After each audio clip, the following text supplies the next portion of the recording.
Կենտրոնական բանկի խորհուրդն անփոփոխ է թողել վերաֆինանսավորման տոկոսադրույքը 6.75%, Կենտրոնական բանկի կողմից տրամադրվող լոմբարդային ռեպոյի տոկոսադրույքը 8.25% է, բանկերից ներգրավվող միջոցների տոկոսադրույքը 5.25%։ 2025 թվականի առաջին եռամսյակի ընթացքում 12-ամսյա գնաճը արագացել է, մարտին կազմելով 3.3%, 12-ամսյա բնականոն գնաճը ևս ավելացել է, դեռևս պահպանվելով թիրախից ցածր 2% մակարդակում։ 2025 թվականի երկրորդ եռամսյակում համաշխարհային եւ Հայաստանի հիմնական գործընկեր երկրներում պահանջարկի հետագա դանդաղման, իսկ Միացյալ Նահանգներում զուգահեռաբար նաև գնաճի արագացման ռիսկերն էականորեն ավելացել են։ Ակտիվության աճին շարունակել են զգալիորեն նպաստել շինարարության եւ ծառայությունների ճյուղերի բարձր աճը։ Հարկաբյուջետային քաղաքականության կողմից միջնաժամկետ հորիզոնում առկա են գնաճային ռիսկեր։ Գլխավոր դրամատան նախագահ Մարտին Գալստյանը նշել է նաև, որ Կենտրոնական բանկը բանկերում ուսումնասիրություն է կատարում, առանցքում են զեղծարարությունից տուժած քաղաքացիները։ Այն մարդիկ, որոնք ունեցել են վարկային պրոդուկտների վճարման խնդիր եւ զեղծարարության զոհ են դարձել, նրանց վարկերը սառեցված են։ Տարբեր բանկեր տարբեր ժամկետներով են սառեցում իրականացնում։ Բանկ կա, որ վարկը սառեցրել է 2 տարով, բանկ կա 5 տարով, դա կախված է թե քրեական գործերն ինչ ընթացք կունենան, ասել է Գալստյանը։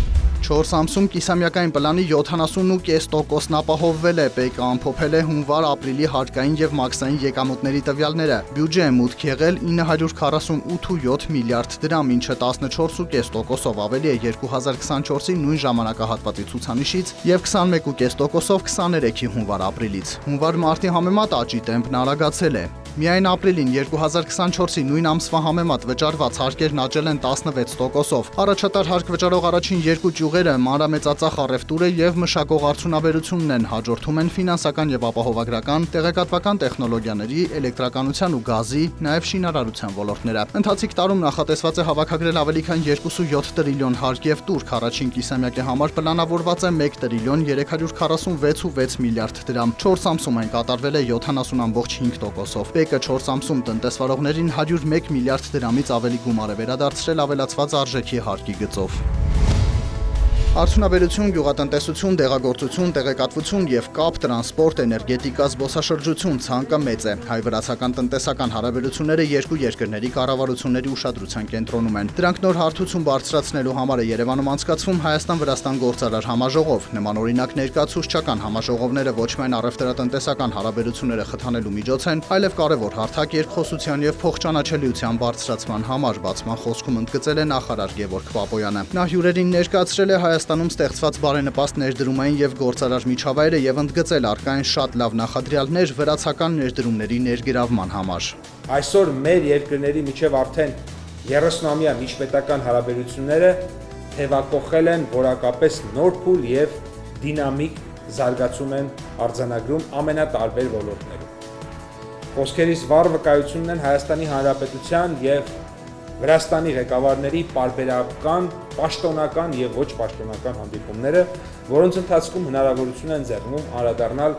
երկկողմ հարաբերությունների ողջ օրակարգին։ Անցյալ տարի Վրաստանի բանկ խմբի իրականացրած աննախադեպ ներդրումը Հայաստանում շատ ողջունելի է եւ Հայաստանում գործունեության սկսելու որոշումը Հայաստան-Վրաստան ֆինանսական կապերի ամրապնդման ուղղությամբ արված շատ կարեւոր քայլ էր։ Կարծում եմ, սա շատ լավ ցուցանիշ է։ Հայաստանում բարենպաստ ներդրումային կլիմա է ձևավորված եւ հայկական տնտեսական միջավայրը իսկապես արժանի է միջազգային ներդրողների ուշադրությանը, առավել եւս Վրաստանի ներդրողների վստահությանը։ Երևանում Հայաստան-Վրաստան գործարար համաժողովի շրջանակում կայացել նաև B2B ձևաչափով հանդիպում, որին հայկական եւ վրացական կողմից մասնակցել են ավելի քան 200 գործարարներ տնտեսության տարբեր ուղղություններից՝ ներմուծում, արտահանում, դեղագործություն, ոսկյա զարդերի արտադրություն, շինարարություն, կապի եւ տեղեկատվական տեխնոլոգիաներ, զբոսաշրջություն եւ այլ ոլորտներ։ Քաղցր մրգերով հարուստ Վայոց ձորում չրերի արտադրությունն ակտիվանում է։ Միայն Արենի խոշորացված համայնքում ՄԱԿ-ի զարգացման ծրագրի կայուն համայնքների քաղցր տուն նախաձեռնությամբ բացվել են արտադրամասեր, վերապատրաստվել են տնային տնտեսուհիներ սիրողականից մասնագիտական արտադրության անցնելու համար։ Ծրագիրն աջակցում է համայնքում մրգի իրացմանը, հնարավորություն տալով գյուղացուն վաճառել այգու անգամ մի քանի կիլոգրամ բերքը։ Վայոց ձորի գյուղատնտեսական ներուժի զարգացմանն ուղղված ՄԱԿ-ի զարգացման ծրագրի կայուն համայնքների այս նախաձեռնությունը կենտրոնանում է չրերի եւ պահածոների արտադրության խթանման վրա, քանի որ դրանք մարզի տնտեսության ռազմավարական ուղղություններից են։ Լոնդոնի բորսայում Brent ապրանքանիշի հուլիսի մատակարարումների ֆյուչերսների գինը նախորդ օրվա բորսաների փակման պահի ցուցանիշի համեմատ աճել է 0.1%-ով, կազմելով բարելի դիմաց $60.33։ Նյու Յորքի ապրանքային բորսայում WTI տեսակի նավթի հունիսի մատակարարումների ֆյուչերսային գինը նախորդ օրվա բորսաների փակման պահի ցուցանիշի համեմատ բարձրացել է 0.1%-ով, կազմելով բարելի դիմաց $50.19։ Ոսկու միջազգային գինն աճել է 0.7%-ով եւ 1 ունցիայի դիմաց կազմել $3344 Բիտքոյնի արժեքը վերջին մեկ օրվա դրությամբ իջել է 1.1%-ով եւ կազմել 1 հատի համար $93988։